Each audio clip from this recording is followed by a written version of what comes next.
As a believer, I can say that some days are very good days, but there are some days that are very, very difficult. Being a believer definitely does not exempt you from difficult days. And I really believe this is why in the book of Exodus 3 and 12 in specific, the Lord says to Moses, "And this will be the sign to you that it is I who have called you." It was not a sign to the Israelites. It was not a sign to Pharaoh. It was not a sign to Moses' siblings. He said, "And this will be the sign to you that I am the one who has called you." Because God knew that there would be days that we would question, can I really do this? Can I continue to live the life that I am living successfully? Could I really do this job? Could I continue being a good mother to these children? Could I really continue being a good wife to this man?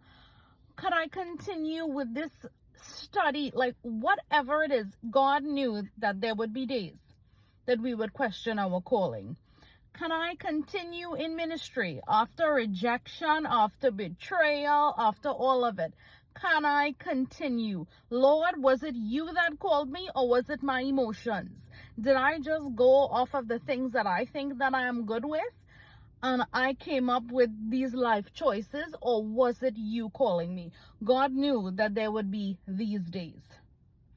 You see, a lot of times God will tell us part of the plan, but he does not tell you the whole plan. He really doesn't. And we can see that as we continue in the very same book of Exodus, chapter 6 in particular. This is after Moses goes to Pharaoh the first time with Aaron, and they have the infamous story of the throwing down of the staff turned into the snake and all that. And after Pharaoh says no, God speaks to Moses because he is discouraged, and God tells him, I am going to make Pharaoh let you go, and you are going to come out of there, and he's going to want you to come out of there. I am going to set my people free. But God really does not go into the details of all of how it will happen. And he works that same way in our lives. I mean, sometimes he will tell us things, but the fleshing out of the plan, he really very seldom tells you. He doesn't tell you about all the highs and the wonderful experiences, and glory be to God for those. And he also doesn't tell you about all the seasons of feeling despair and discouragement and depression and rejection and hardship and can't carry on. Sometimes he doesn't tell us because I think if we know the gravity of it from before, we would just bow out and never take a step forward and see it is impossible to please God without faith.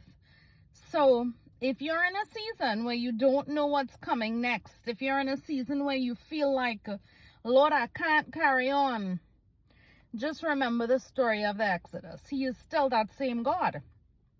He is still that same God. His character will never change. If he did it before, he will do it again. Because his goodness, his love, his mercy, his faithfulness endures to all generations.